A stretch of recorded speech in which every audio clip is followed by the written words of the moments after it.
حضرت ابو سفیان فرماتے ہیں کہ میں ساری گفتگو میں حضور صلی اللہ علیہ وسلم کے خلاف اس جملے کے علاوہ اور کوئی جملہ نہیں بڑھا سکا۔ پھر ہرقل نے پوچھا، کیا کبھی تمہاری اس سے جنگ ہوئی ہے؟ میں نے کہا ہاں۔ اس نے کہا، ان سے جنگ کرنے کا کیا نتیجہ نکلا؟ میں نے کہا برابر سرابر، کبھی وہ جیت جاتے ہیں اور کبھی ہم جیت جاتے ہیں۔ پھر اس نے پوچھا، وہ تمہیں کن باتوں کا حکم دیتے ہیں؟ میں نے کہا، وہ یہ کہتے ہیں کہ ایک اللہ کی عبادت کرو اور اس کے ساتھ کسی کو شریک نہ ٹھہراؤ، اور تمہارے بڑے جو کہتے تھے اسے چھوڑ دو، اور وہ ہمیں نماز پڑھنے، سچ بولنے اور پاک دامنی اور صلہ رحمی کا حکم دیتے ہیں۔ اس نے ترجمان سے کہا کہ ان کو یہ کہو کہ میں نے تم سے ان کے نسب کے بارے میں پوچھا، تم نے بتایا کہ وہ تم لوگوں میں بڑے نسب والے ہیں، اور تمام رسول اسی طرح اپنی قوم کے اعلیٰ نسب میں بھیجے جاتے ہیں۔ اور میں نے تم سے پوچھا، کیا اس سے پہلے تم میں سے کسی اور نے بھی یہ دعویٰ کیا ہے؟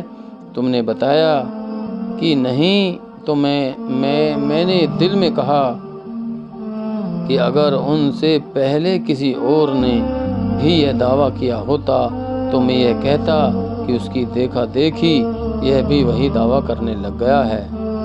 اور میں نے تم سے پوچھا، کیا اس کے بڑوں میں کوئی بادشاہ گزرا ہے؟ تم نے بتایا کہ نہیں۔ اگر ان کے بڑوں میں کوئی بادشاہ گزرا ہوتا تو میں یہ کہتا کہ یہ آدمی اپنے باپ دادا کی بادشاہت حاصل کرنا چاہتا ہے۔ اور میں نے تم سے پوچھا کہ کیا اس دعویٰ کرنے سے پہلے تم لوگوں نے ان پر جھوٹ بولنے کا الزام لگایا تھا؟ تم نے کہا نہیں۔ میں اس سے یہ سمجھا کہ یہ نہیں ہو سکتا کہ ایک آدمی انسانوں کے معاملے میں تو جھوٹ بولنا گوارا نہ کرے اور اللہ کے معاملے میں جھوٹ بول دے۔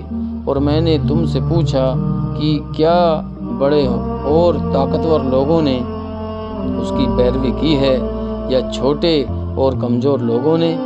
تو تم نے یہ بتایا کہ چھوٹے اور کمزور لوگوں نے اس کی پیروی کی ہے، اور یہی لوگ شروع میں رسولوں کے ماننے والے ہوتے ہیں۔ اور میں نے تم سے پوچھا کہ ان کے ماننے والوں کی تعداد بڑھ رہی ہے یا گھٹ رہی ہے؟ تم نے بتایا کہ بڑھ رہی ہے، اور ایمان کی شان یہی ہے اگر یہاں تک کہ پورا ہو۔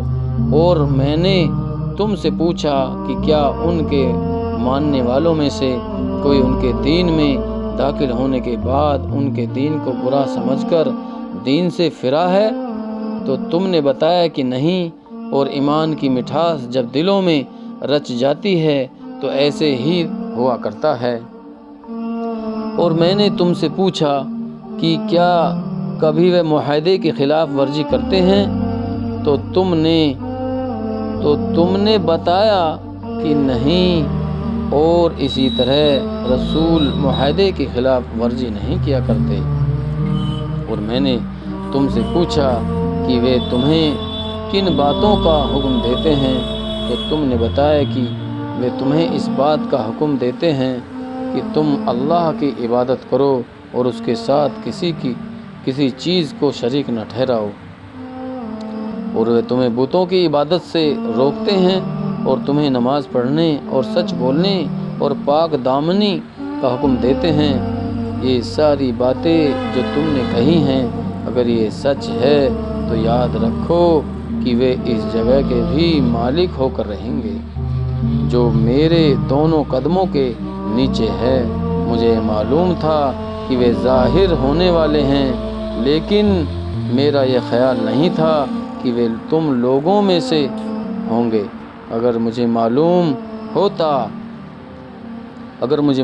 ہوتا کہ میں ان تک پہنچ سکتا ہوں تو میں ان کی ملاقات کے لیے سارا زور لگا دیتا، اور اگر میں آپ کے پاس ہوتا تو آپ کے دونوں پیر دھوتا۔